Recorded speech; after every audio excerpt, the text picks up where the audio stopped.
Hello, this is Julianne Good, and this is Psych One-on-One. Welcome. We are here to make psychology more understandable with tips for you, your family, and your friends to make your lives easier. And I want to thank my special friend and composer, musician, Nico Schmier, for writing the new intro and outro music, and that was called Downtown Music, and you get to hear a little bit more of his music a little later on the podcast. So thank you, Nico. I really appreciate your help. So tonight, my special guest is Dr. Nadia Jones. We are going to be talking about Latino and Latina mental health. And just a little bit about Dr. Jones. She is a core faculty professor in the MFT program at the Chicago School of Professional Psychology in Los Angeles. Dr. Jones is also a bilingual therapist working at Counseling for Kids in Los Angeles. Dr. Jones has extensive experience in counseling children, adolescents, and families in mental health. She also her research focuses on the Positive Parenting Program, and she's also highly interested in child and adolescent disorders, family therapy, and cultural issues. Welcome, Dr. Jones. How are you doing? I'm doing very well. Thank you so much for having me here today. Well, thank you. I know you're a very busy woman. You have a little one and another little one on the way, and you are... I know. Yeah, indeed. Another one on the way. 5 months pregnant already. That's incredible. Good for you. Thank you. So, I know, right? What did I get myself into? Hey, we do have to ask ourselves, how did this happen? But it's all good in the end, right? It's beautiful. It's wonderful. It will be changing for the world. Exactly. Yeah, little ones are great. So how did you get into doing the research and counseling with Latino and Latinas? Well, I am Latina myself, and I was born in Argentina, and then I moved to Peru, and I moved over there when I was 8 years old, and I studied psychology there. I became a licensed psychology there. I started working very closely with the poor communities over there. And then when I had a chance to come to the States, I went straight and did my master's and then continued into my doctoral program. So I was highly motivated and very, very focused on always working with Latino mental health, especially with the unserved populations. Like the poorer, the better for me. Mm-hmm. So it's always been everything research-oriented or counseling-oriented that I do it has a focus on Latino mental health. Mm-hmm. So it comes from way back then. Yeah, it sounds like you've been doing that for several years now, correct? Correct. Yeah, it's been 12 years in the States and 4 years in Peru. Wow. So 16 years, yeah. That's incredible. Good for you. Thank you. I like it. Yeah, it has its, I would imagine, challenges because of working with a population that generally is not prone to going and getting counseling services when something is going. Yeah. So what do you find is the most challenging with working with a Latina population? Well, it's interesting. That's a very good observation you made. I think there are a couple of things that, we cannot put everyone on the same bucket, right? So I don't want to offend anyone that is Latino that is listening to us, of course. But we're going to talk about like general statistics or general populations. But you can also divide Latinos like in any other groups through their social economical status. So I think it depends, because when you're talking about providing counseling or providing therapy services for Latinos that are, let's say, more affluent or more acculturated to the country, the ones that have like really nice jobs and they're making good money and, can pay for private practitioners to provide them with services, it's pretty different. So the population that I concentrated the most is especially on family counseling and child and adolescence counseling, but working with the population of Latinos that have a very low SES. Both cultural components, but both cultural populations regarding Latinos, what they do share is their values and most of their beliefs. So you hit it on the spot. They don't come to therapy for services. So I started getting involved very with the more difficult populations that were sent to counseling basically forced or mandated by the court system. and then, it progressed. So right now I work with an agency that focuses mostly on community mental health. So everything is geared towards the community, but we try to help families stay together, basically. So they can have an open case with the Department of Child Protective Services, or they might be already have lost their children. They're trying to get them back. Sometimes I do get some more affluential families, which are the ones that have either adopted or are in the process of adopting or fostering children that are involved within the system. So I can also work with both populations as well. Mm-hmm. That sounds like you work with a wide array of clients. Yes. Yeah, which I would imagine would be pretty exciting because you don't get bored, with working with the same population. You have your different nuances within each population, correct? Correct, absolutely, and it is a lot of fun in general, and absolutely never boring, always interesting, because I specialize on family work. So to me, the more people in a family, the better. So every person is its own little world as well. So you have to take them as individual, and then you put them together as a family to see how they work. And I get all the area of services. Right now I have kids from 8 months old to 16 years old, including the parents. Mostly the moms are the ones that come, some fathers as well, but it's very interesting. So you have to be able to manage different kinds of sets of skills to be able to work with all of them at once. Yes, I would imagine that would be pretty challenging at times. Yes, especially when they start fighting.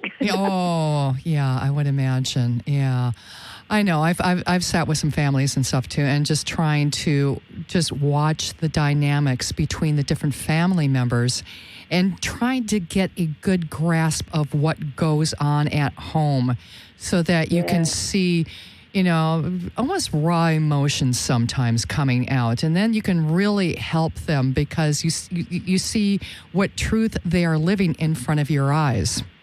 Absolutely, yeah. And you have to, treat them all with the same respect and courtesy, give them all the same time to talk, try to understand everyone's points of view. So, yeah, it is pretty challenging. So, because some of your families coming in as court mandated, do you feel that you have to work extra hard at the beginning to get them to trust you and start opening up and not have a negative attitude that they're here because the court has sent them here? Yes, absolutely. Or that I am part of the court system, or that I am the social worker. So we have to clarify our roles, and I do have to work really hard on helping them understand that I am on their side. I also work as an advocate for them. So I try to help them to get all the services they need. I am the medium between the social worker, the courts, and the families. But it's really, at the beginning, it's very hard for them to absolutely trust us. So we have to explain confidentiality very well to help them understand that we're not, going to go behind their backs and going and share all the information with the other professionals that are involved in the case. We explain what releases of information are, and how do we manage to keep the information private. We say what are the things that we definitely have to report, the things that we don't have to report. So it takes a little while for them to build a rapport with us. The good thing is that because I work through the Department of Mental Health with an agency that contracts with the Department of Mental Health, I work with counseling for kids. They give us, almost a month to assess. So that helps us get a good sense of the family, and for the family to get to know us as well a little bit for a whole month before we even start treatment. Oh, that's wonderful. Which is great. Yeah. Mm-hmm. Yeah, that's unusual because, and how many sessions in general do you get to have with the families? Well, this is the other beautiful thing. I think I cannot afford the kind of therapy that I provide for my kids. Isn't that ironic? I know, right? That's why I always tell the family, take advantage of it, because you're getting the best of everybody's world. Mm-hmm. We work in multidisciplinary teams. We have psychologists on staff. We have our case managers on staff. We have psychiatrists on staff. So they get a little bit of everything, not just us. Mm-hmm. And believe it or not, it's pretty, it depends on each family. I'm not within, we're still managed care, but it works differently, because as long as we can justify functional impairment, or as long as the symptoms are still present and the family still needs our help to get better, we can stay. Usually, most of the programs that we work with now that are more geared towards what we call prevention and early intervention, they use a time frame between 4 months and 6 months. However, we can keep them up to a year if there is still functional impairment or if you have the training to go between different programs, or if there is a big need or big crisis. So that is great. It's not that we have to kick a family out in 12 families or 16 sessions. I'm sorry, in between 12 and 16 sessions. That is usually how insurance pays. It is. We have the luxury of seeing them for 6 months to a year. Wow. You can really make an impact within that time frame then.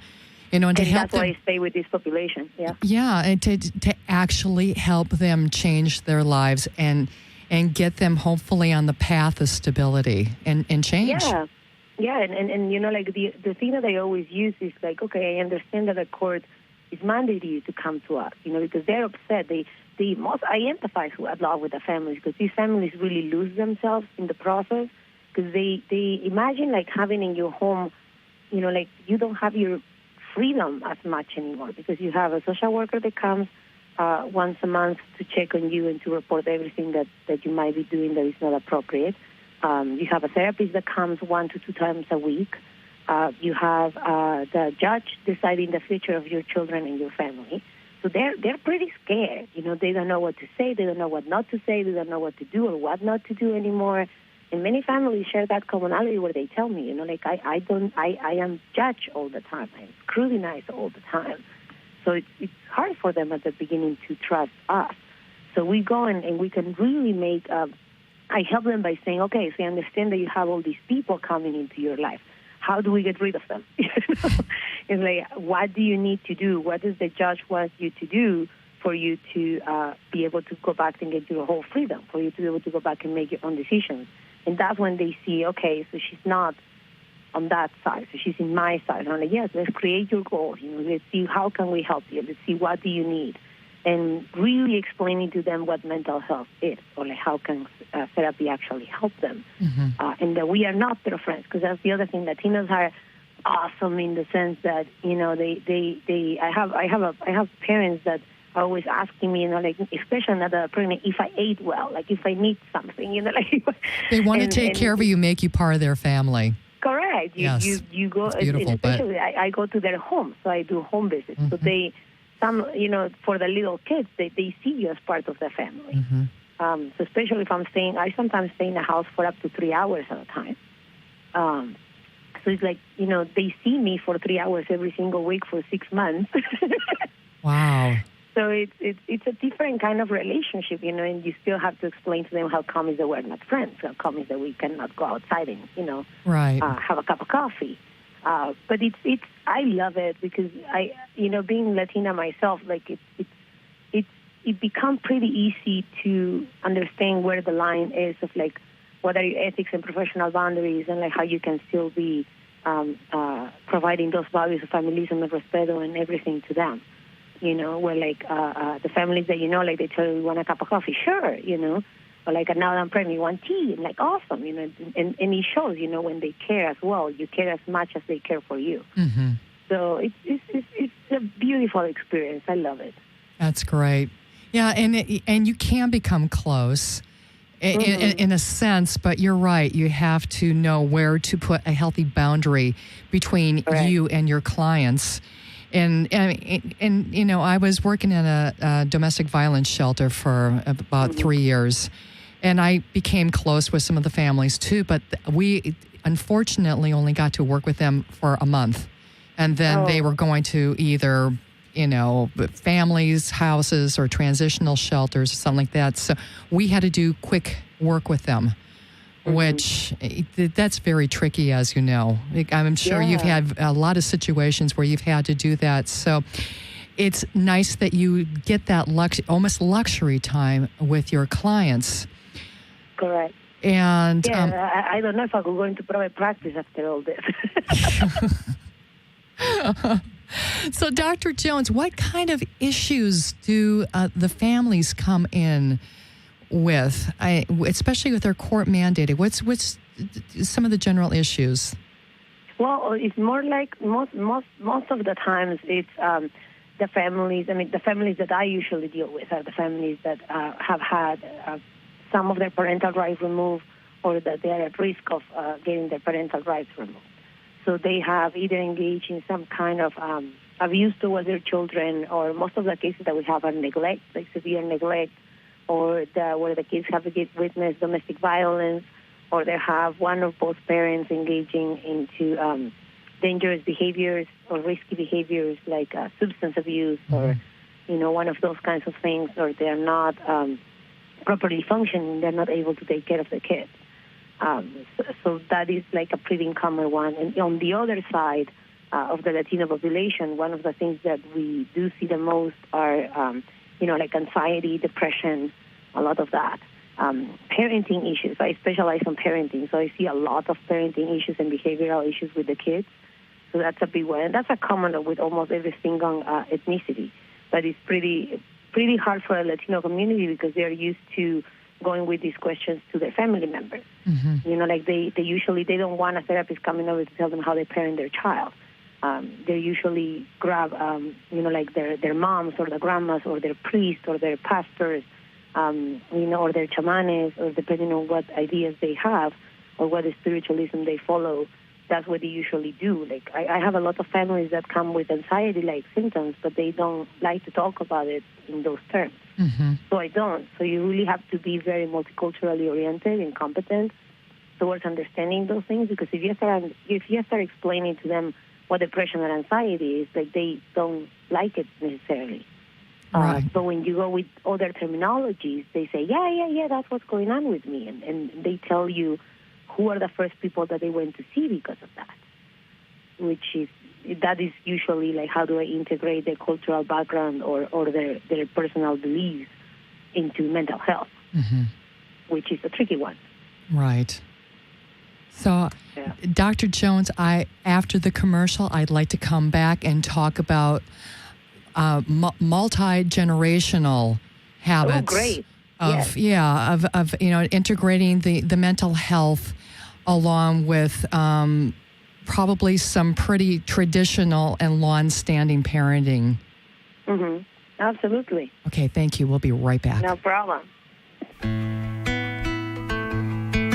The Chicago School of Professional Psychology offers numerous psychology, behavioral, and health-related science graduate degrees at 3 campuses: Los Angeles, California, including branches in Westwood and Irvine, Chicago, Illinois, and Washington, D.C., and online.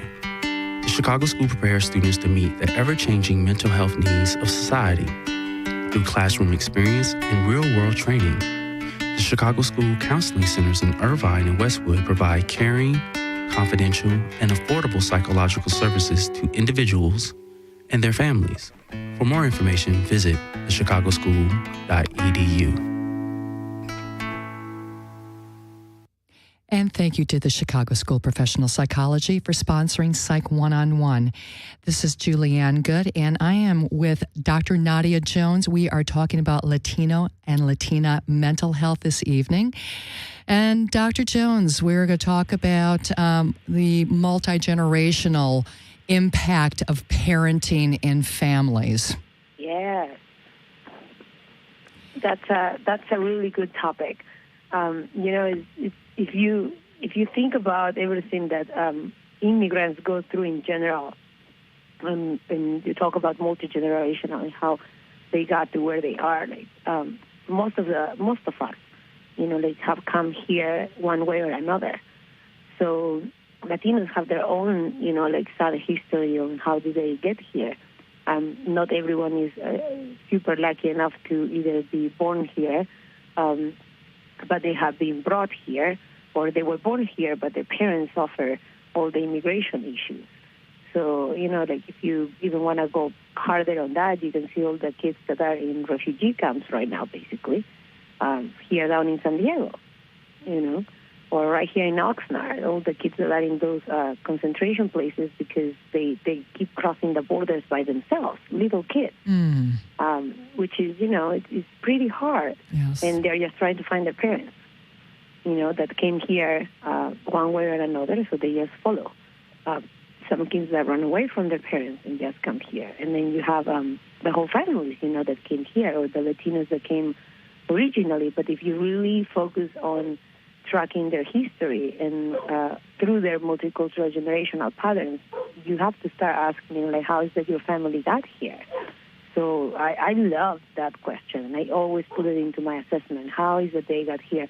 Not because I want to check if they're legal or illegal at all, but it's because I do want to assess for how much have they suffered coming here, if any. How hard has it been for them to adjust to the country? Did they came with coyotes? Did they cross the border nicely? Did they actually have to walk for 3 to 5 days? I have families that came from way down in South America, and they go country to country to country until they get to Mexico, and then they're finally able to cross. So those are weeks and months of trying to get here, and then when they get here, they sometimes don't know anybody, they really don't have any contacts, or they have had some family members. Then they have to figure out how are they going to live all together. So you have to start there. And then you have the families that already have been adjusted here or acculturated to the country, and that are able to bring their kids in different situations. So whichever family you're working with is always going to have their own story. So you have to start from there, asking those hard questions and giving their whole history, based on that. And then you can start figuring out, okay, now we can get to how did your parents raise you? Yeah. And how was it? Multi-layered and complicated.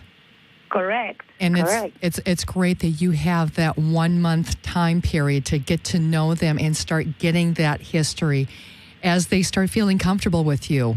And like you said, when they start realizing that you're not going to be turning them in, you're not going to be getting them into trouble, you just want them to be healthier and you want their family to be back intact again, because it's after going through all that country jumping almost, from running from country to country, trying to flee and trying to go towards a better life. And then they get here, and then something happens. It's a completely different legal system. Absolutely, they're used to in most of the Latino countries that I visit, and the ones that I am from, or the ones that I hear stories hitting it's common. Not beating up your child completely, but hitting with a belt is common. So there certain kind of very harsh punishment that they engage in that is very common to their culture, to their surroundings. It's very different, yelling, cursing, different kinds of parenting your kids. Other families, they are very patriarchal. They usually, it's like the mom will say, wait until your dad comes here. And, once the dad comes, disciplines all the children. Or other families that are absolutely matriarchal. So it's very interesting, who has the big voice in the family. Some families, which I found fascinating, it's the families that a whole bunch of different generations live together, and then you actually have to be making kind of friends with the grandparents, because they are the ones that have the last word. So you really need to be able to figure out all these kinds of systems that are going on underneath, and all the generations, how do they really work together, how much they influence each other, how much in contact are they with each other. So that's a whole different layer on itself, and it's fascinating, Yes, I'd imagine. And working with a more patriarchal system also than we're used to in the general culture in the United States. And that's different levels of power. And then I've seen this happen too, where somehow the family is split up. Mom is with the children, dad is in another country, maybe back in Mexico. And that so mom is used to having the role of mother and father, and then maybe having to take care of her parents also on top of it. Well. And then somehow the husband/father comes back into the picture, and there's this whole disarray of the power system and their marriage. Do you work with those systems? As well, indeed. Yes. Yeah, and it's a whole different way of treating them. and then what happens once that he inserts himself or herself into the family. He wants to pull different kinds of rules, and the children get, a whole bunch of adjustment disorders because of it. A whole bunch of anxiety generates in the family. A whole bunch of behavioral issues start coming afloat in the family, and it's very hard sometimes to explain these things to them, because for them it's usually a given. Like American culture or European-centered cultures, they are more used to talking about mental health. They're more used to talk about the psychological impact of things. Latinos, many of them are not. For them, this is not the way you talk to them. So that's another thing. Like they want you to tell them what to do instead of come up with their own questions. But then sometimes even when you provide suggestions or like explain what has worked for all the different families, it doesn't match their cultural beliefs. So that makes things even more complicated. So you have to figure out ways of explaining them things in a way that they're going to want to hear them. Especially in that way, because, like with those parents that the father is large husband that comes around, he wants things to get done his way. Mm-hmm. So, and it's interesting, like most of the families that work in that way, the mom is a little bit more submissive. So the problem is if the person stayed here and started obtaining services and got a little bit more assertive, and then they're facing each other, and they need help to readjust again to being a couple, to being a whole different system. So yeah, it's fascinating. Yeah, it does sound fascinating, and like I said before, just really complicated because you're working with two completely different worlds, almost. I mean, and then when they go out to society here, they're seeing families and couples interacting differently, and Correct. then there has to be this dichotomy going on with them a lot of time, I would imagine. So how do you work with that? How do you get them to be comfortable with making the adjustment and honoring their culture from their country they came in with, but yet maybe assimilating a little bit more to the United States so that they have a little bit of an easier transition, and they can, just learn to be, part of the neighborhood that they live in, and part of the city, start, becoming an American? Yeah, it's a good question, and it's something that, thank God, we can have the luxury of working for months. Yes. Which if I were in private practice, I would have to do like in 2 or 3 weeks, or like they will have to start paying me on the side, which that part is horrible to me. But I personally, we in all these agents, beautiful system of community mental health and agency contractors through DMH, we have the luxury, if you're competent, of working with them in a whole different way. So I always tell my interns and the students that I work with on practical that one of the things that they really need to learn to do and focus and master are their assessment skills. So to me, it's all about assessment, providing psychoeducation, and engaging the family, really helping them understand that you're interested in getting to know them, to understand where they're coming from. So I spend months just exploring that, like just exploring all those things that you just mentioned, like exploring how was it before for the mom, like helping the dad that just arrived, like if we take that hypothetical example, helping him understand what did the mom have to go through all the time that he was not here, or every time that he got deported, all the systems that got in between, like helping him really to provide psychoeducation and helping him understand her point of view. And, of course, with the respect that he deserves, because you always have to put him first. Right. That's the thing. So it's very tricky on how you talk to them in that way.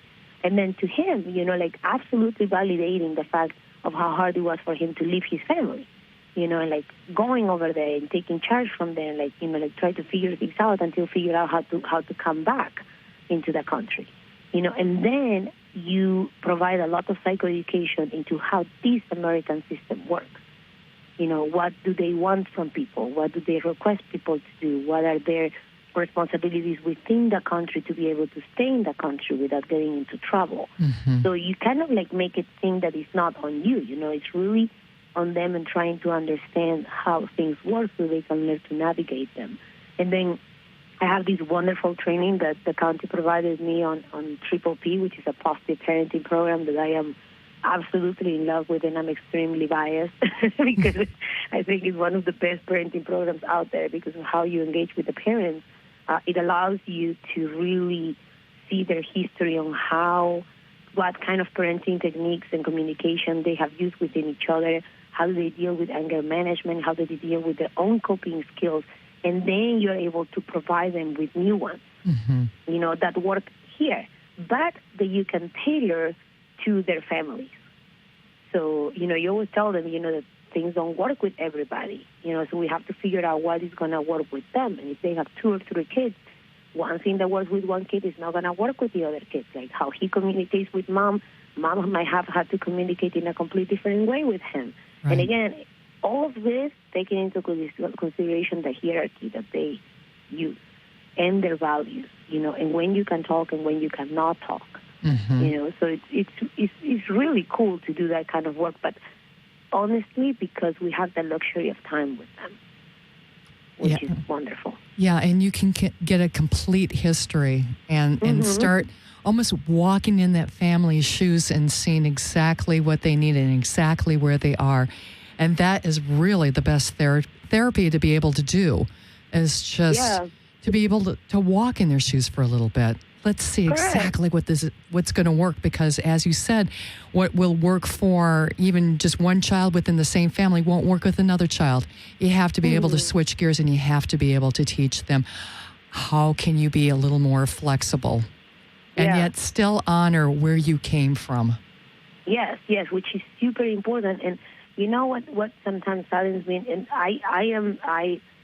I work really hard on continuing to get extra training and continuing to read and continuing to try to understand these families. And I have had really great supervisors in this country and mentors, you know, that have helped me, then have guided me. But I also have my own experience of growing up over there. So you can see things in 3 ways. You know, like I can see things of how things used to be in each of my countries. I can relate to the process of immigration, and then I can relate to the process of adjusting here and have to figure out a different way of being, basically, or functioning here. Yeah. And sometimes many times, actually, unfortunately, not everybody works with the Latinos on the same way. You cannot treat Latinos like you treat other ethnicities. Like every ethnicity has their own ways of working. You know, like anyway, you cannot treat Latinos in general with providing just general therapeutic services based only on Western therapy, which is how we are taught in school. Yes. You know, you have to find ways to become more multiculturally competent so that you can actually treat them, that you can understand the cultural beliefs that they might have. You know, like I honestly have had to learn a lot, but I've been influenced by it, honestly, myself. But I have learned, I work with different kinds of populations. I mean, I work with Mexicans. I have met a whole bunch of Peruvians here as well, but most of the populations that I see are Mexicans, Salvadorians, Guatemalans, a little bit of Peruvian, as I said. I work with Puerto Ricans as well. So it's very interesting. Like, it's mostly Central America. It's harder to get the South American ones because most of the immigrants in California are from Central America. But each of their sometimes I see, each of their countries have their own belief systems, you know, their own religion, their own spirituality, their own ritual. And I include all that in my assessment. I mean, we're talking about things that you might have not ever heard, so please tell me if you need explanation on each. This could take us another hour. Yeah, it sounds like that. That would be a fascinating program to do just on its own. Just the differences between all the people that you mentioned from the different countries, and the differences between Central Americans and Southern Americans. Oh, absolutely. Whenever you want. It's like working with people from the Midwest and people from LA. Exactly. I mean, it's just like that. Yeah, 2 different sets of creatures, yes. Yeah, and sometimes you really need to be able of not being afraid of asking questions. Like, I work with people on, like, talking about witchcrafting, shamanism, trovadores, like things that they in their country sometimes engage in, these practices, these cultural practices or spiritual practices or indigenous beliefs, as we call it, and I have to integrate them into my mental health. I have tons of colleagues that they have never explored these kinds of areas. And I can tell you a whole bunch of cases in another program if you want of how these have come together, and it's a part that personally fascinates me. Yes. Because that shows, sometimes how you want to put them all in the same bag. You want to treat them, okay, so you have a client that has depression, you go into CBT, this is what you do, these are the things. I'm like, no, it doesn't work that way. Yeah. You need to bring up their cultural heritage into it. Same thing for other disorders. So you can't treat them all in the same way. Exactly. So you need to get further training. Yeah.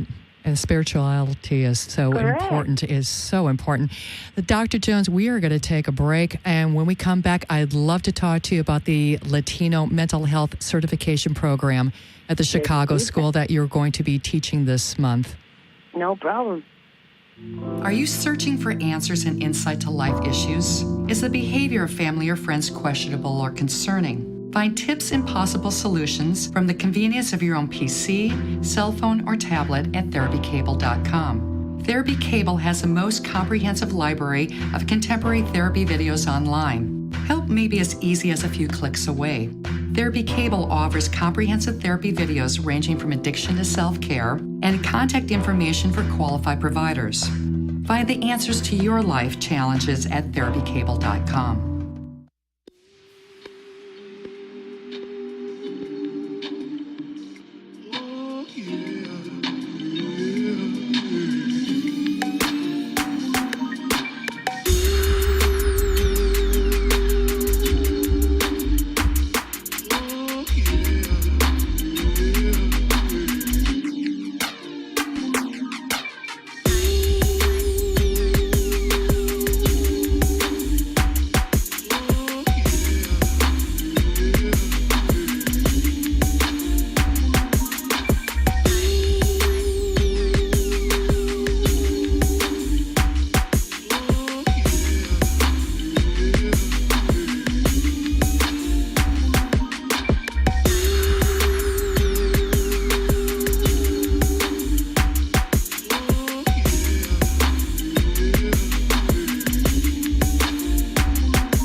Welcome back to Psych One-on-One with Julianne Good and Dr. Nadia Jones.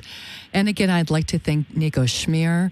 That was another one of his compositions. So you're going to be hearing much more of his music on my show. So thank you again, Nico. And Dr. Jones, as I was asking before the break, can you explain what you're doing with the Latino Mental Health Certification Program at the Chicago School? Yes, I can, but I wanted to say that's really nice music, FYI. yeah. Nico's great. I liked it. Yeah, that's cool. So, because I was putting a lot of emphasis on the importance of clinicians, especially clinicians and trainees, people that is getting into the profession, students that are just getting into their practicums, or people that is out there already practicing, and they work with a lot of Latinos.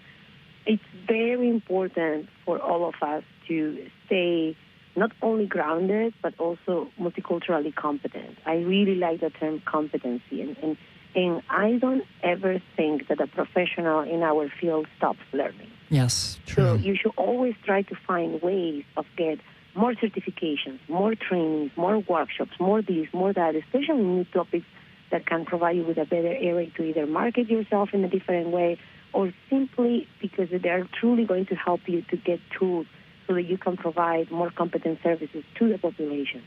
So I am core faculty at the Chicago School. I work in the LA campus and the Irvine campus. And on the Irvine campus now, we are going to start offering a certification on Latino mental health. So it's a really, really great program, which what we're doing is offered to really everybody that is out there practicing in the community.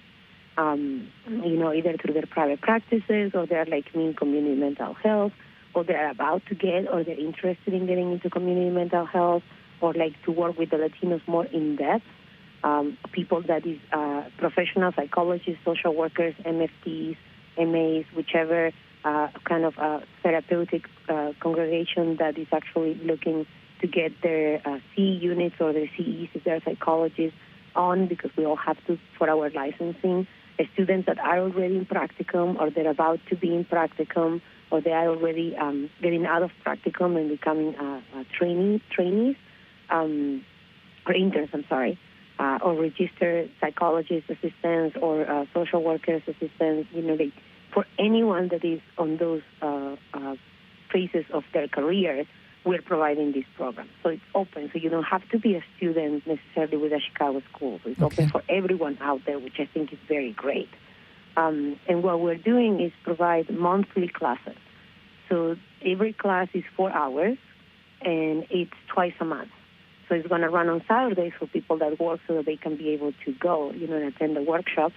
And it's going to have some homework, because we don't want to just offer a workshop where you go and you actually just sit and listen or not listen and get your certificate on your CEUs because you're paying the money. We want people that is engaged in working with the community, that wants to talk, that wants to participate, that is going to engage in discussions, that is going to get something out of the program. Mm-hmm. So if sometimes you don't have money to go back and do a master's degree or do a doctoral program, but you want to get a certification on something, this is a great one, because then it's all focused we have 6 classes, and they're all different doctoral professors. I teach actually the 4th month. I teach the community mental health month, but we have great classes. We have Dr. Gonzalez teaching political and ideology. Then we have Dr. Kanichiro teaching assessment, interventions. Then we have another professional, Dr. Kanu, who the names might seem irrelevant. I just like them, working on diagnosis skills. Then I come with community mental health. I have Dr. Navarro talking on Latino gender issues, which is a great topic as well. And then we finish with gerontology. So we're going in different areas. We're going in depth for 1 month, and then to the people that complete the 6 months, we'll give them their certification so that they can have their little specialty, working with this kind of population. So our goal as a university and as an institution is to provide that services out there to the community, to everyone that wants to come over and get more specialized in working with Latinos. They can come actually at any time during the year, because the idea that we have is that, the cohorts will meet for 6 months, but if you didn't have money on that month, or for circumstances you couldn't register for the whole 6 months, you can start again at a different time. if there is not enough people to open them. That's the thing, Okay. But we offer a discount. Like if they register for the 6 months, then we offer a discount to them, so that they can get the 6 months at once, and they can do it at their own time and at their own pace. Or we, like if people just want to pay it monthly and they want to get just the CEUs for that month, they can do that too. So I think it's a great way for people to save money in degrees, but get some specialty and some multicultural competency in a specific area. Right, and it's so yes, and it's so important, especially in Southern California, to get that specialization, so you really know the different nuances of working with Hispanics and Latinas. Correct. Whatever country that they're from, at least you know the basic groundwork of working with a client. Mm-hmm. And again, you're able to walk in their shoes a little bit easier and understand what they're going through. Yeah, that's the goal. We really want to help the community to understand these different topics. Like, I wasn't taught any of that in school. Not here, not there. Like, not on my master's, not on my doctoral. So we're always learning how we can improve our programs. And this is a great opportunity, to have a whole bunch of people that's interested in working with the Latino community and discuss the kind of issues that they're facing out there. And, you have a professional that's going to be specialized on that specific topic to help you figure things out, to help you see how you can work with that specific community. And so be I think compassionate. it's great. I'm really liking this idea. Yes, it's beautiful. It's great. Now, these Saturday classes, the first one is starting this Saturday, correct? Correct, yeah. And correct. what time? It starts at 9 a.m. in Irvine. Okay. Yeah, and so people still have time to register, so that would be great. The only thing, like every month we do have to have enough people to start it. So if we don't have enough people for the month, then we usually pass them to the other month, and so on. Mm-hmm. Yeah, I'm actually interested in taking this. So if you could, go ahead. Yes.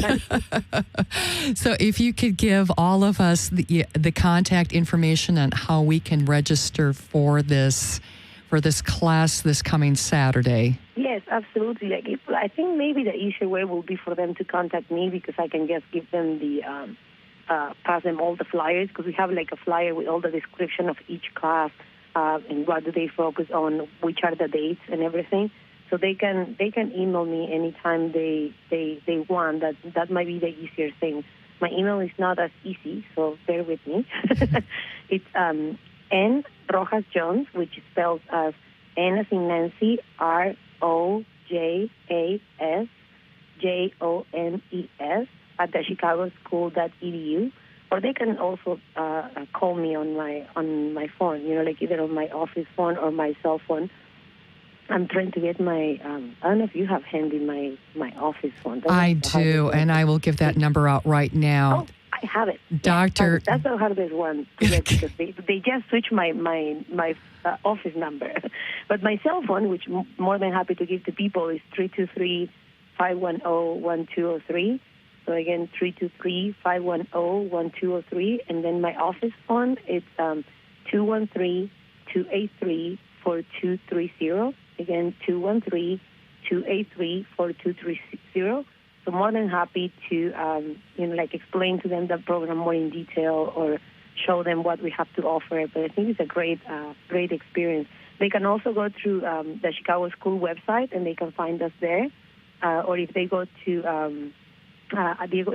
our continuing education department through our website, it will link them directly to the certification program, which is great as well. Okay. It does sound wonderful, and it sounds like it's going to be very informative for a lot of people. So I highly recommend that. Thank you.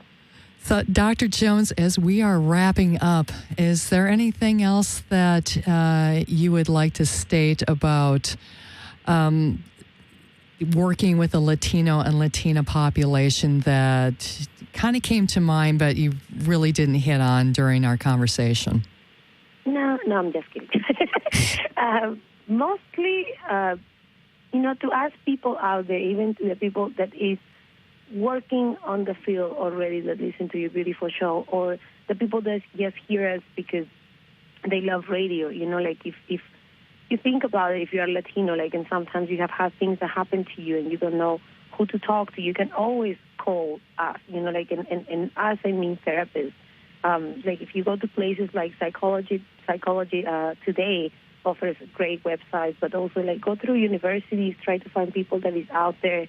If you have access to medical, there is so many services that you can get with professionals like myself and all my colleagues that are more than happy to try to help you out succeed, and to the people that is working with Latinos, to just remind them that, like, if you are Latino yourself, always to remember where you're coming from. And if you tell me that you're from here, then ask the question again to yourself, because you're really not only from here, you're an area from different places.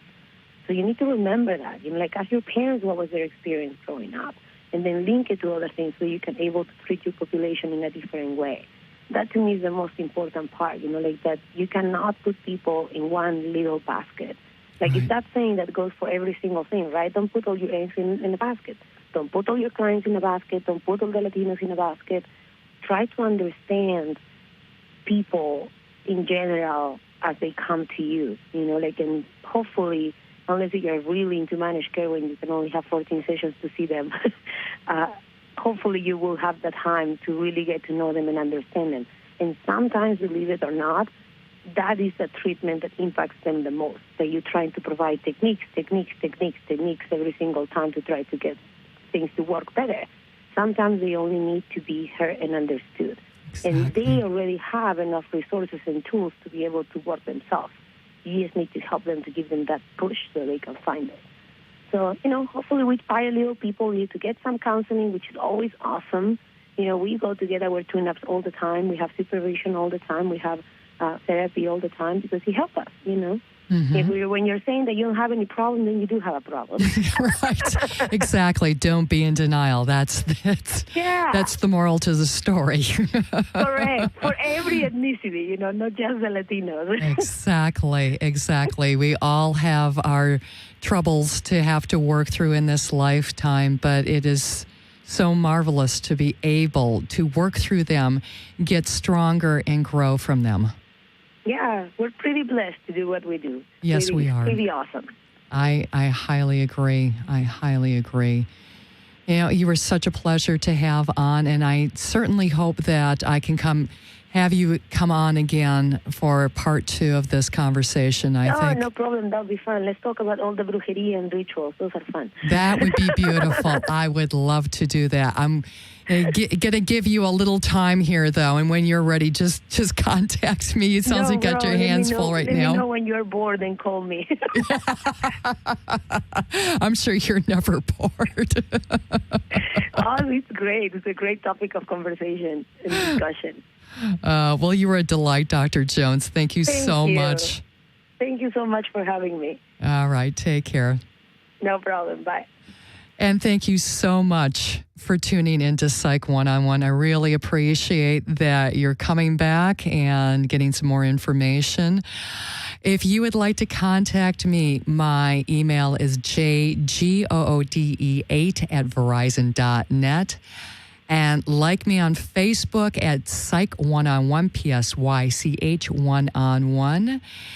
And if you would like to come in therapy and have therapy or check me out on Psychology Today, I have my bio there. I would love to talk to you. I'd love you to contact me anytime with any issue.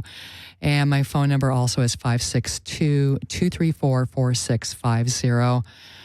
And I really appreciate that you're coming back. And also, if you would like to pull up archives, we are at skidrowstudios.com and on iTunes Store at Psych One-on-One.